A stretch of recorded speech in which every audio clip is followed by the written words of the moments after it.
सोच कर देखिए, एक ऐसे इतिहास के बारे में जिसके लिए कोई किताब ही नहीं लिखी गई। एक ऐसा समय जब कहानियां शब्दों से नहीं बल्कि पत्थरों से कही जाती थीं।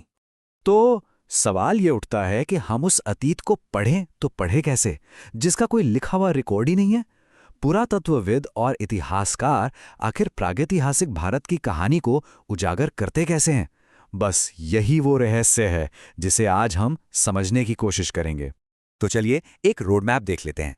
सबसे पहले हम इस अलिखित अतीत को समझेंगे, फिर उस खोज की कहानी सुनेंगे जिसने सब कुछ बदल दिया। उसके बाद उस महान क्रांति की बात करेंगे, उनकी कला और मान्यताओं को जानेंगे, और आखिर में पाषाण युग की उन गूंजों को महसूस करेंगे जो आज भी हमारे आसपास हैं। ठीक है, तो शुरू करते हैं हमारे पहले खंड से। चलिए समय में बहुत बहुत पीछे चलते हैं, एक ऐसे दौर में जिसके बारे में कल्पना करना भी आसान नहीं है। देखिए, भारतीय उपमहाद्वीप पर मानवता की जो कहानी है ना, वो शब्दों से शुरू नहीं होती। वो शुरू होती है पत्थर से। हमारे पास जो सबसे पहले सुराग हैं, वो कोई किताबें या लिखावट नहीं है, बल्कि वो पत्थर के औजार हैं। वो चीजें हैं जो उस वक्त के लोग पीछे छोड़ गए।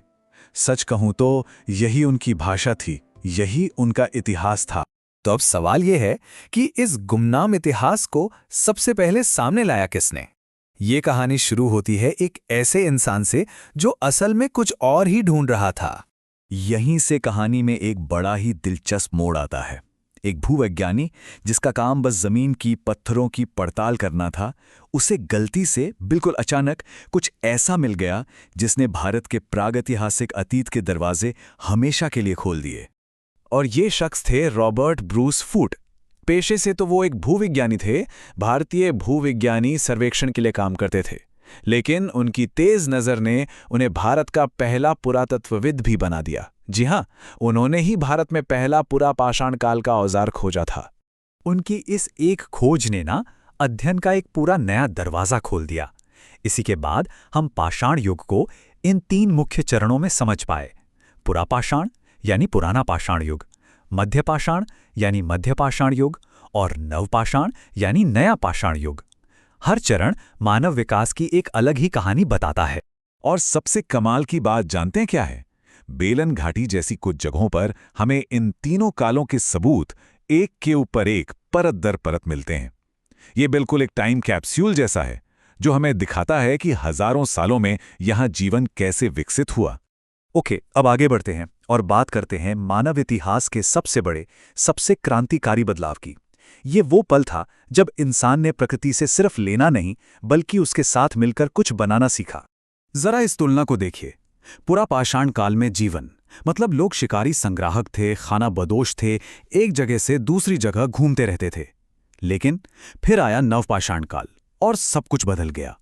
लोग खाद्य उत्पादक बन गए, खेती करना, पशु पालना और एक जगह पर गांव बसाकर रहना शुरू कर दिया। ये गेम चेंजर था, एक बहुत बड़ा बदलाव। तो फिर से वही सवाल, इस महान बदलाव, इस बड़ी क्रांति का सबसे पहला सबूत भारतीय उपमहाद्वीप में कहाँ मिलता है? कहाँ से शुरू हुई ये कहानी? इसका जवाब है 7000 ईसा पूर्व। जी हाँ, लगभग 7000 साल ईसा मसीह से पहले। मेहरगढ़ नाम की एक जगह है जहां हमें उपमहाद्वीप में कृषि का सबसे पुराना, सबसे पहला सबूत मिलता है। जरा सोचिए, आज से लगभग 9000 साल पहले। और सिर्फ मेहरगढ़ ही नहीं, और भी कई महत्वपूर्ण स्थल हैं, जैसे कश्मीर में बुरज़ाहोम, जहां लोग जमीन के नीचे गड्ढे बनाकर घरों में रहते थे और अपने पालतू कुत्तों, भेड़ बकरियों के साथ। फिर गंगा घाटी में लहुरा देवा, जहां चावल की खेती का सबसे पहला प्रमाण मिलता है। और इनाम गांव, जो एक पूरा हड़प्पा पश्चात कृषि प्रधान गांव था। ये सभी जगहें उस नए जीवन शैली की कहानी सुनाती हैं।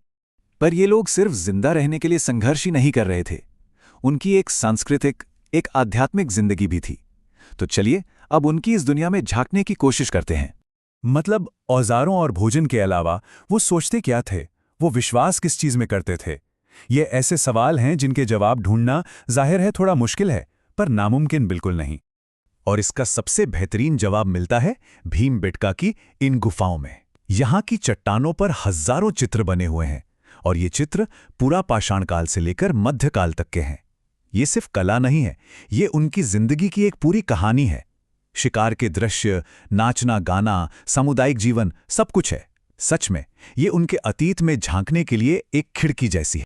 और भी सुराग मिलते हैं, जैसे बुर्जा होम में इंसानों के साथ उनके कुत्तों को भी दफनाया जाता था। ये शायद उनके मृत्यु के बाद जीवन के विश्वास की तरफ इशारा करता है। फिर बेलन घाटी में हड्डी से बनी एक मात्र देवी की मूर्ति मिली है। और दक्षिण भारत में मिले राख के बड़े बड़े टीले, वो भी किसी न किसी सांस्कृतिक प्रथा का ही हिस्सा रहे होंगे। और समय के साथ आई ताम्रपाषाण संस्कृतियां। ये वो दौर था जब पत्थर के साथ साथ तांबे का इस्तेमाल भी शुरू हो गया था। और यही वो लोग थे जिन्होंने सबसे पहले अपने मिट्टी के बर्तनों को चित्रित करना शुरू किया। उनकी कलात्मक अभिव्यक्ति में एक और परत जुड़ गई थी। तो इतनी सारी बातों के बाद आखिर में सवाल यह है कि ये सब मायने क्यों रखता है? हजारों साल पुराना ये अलिखित इतिहास हमारे लिए आज जरूरी क्यों है? देखिए, ये सिर्फ औजार बनाने के अलग अलग चरण नहीं थे। ये असल में भारतीय उपमहाद्वीप पर मानव बस्तियों, संस्कृति और विश्वास के बुनियादी अध्याय थे। ये वो नींव थी जिस पर आगे चलकर सब कुछ बना। खेती, गांव, कला, विश्वास, इन सब की जड़ें इसी पाषाण युग में। उन प्राचीन लोगों ने अपने पीछे कोई शब्द नहीं छोड़े, सिर्फ एक गूंज छोड़ी है जिसे हम आज भी सुन सकते हैं, महसूस कर सकते हैं।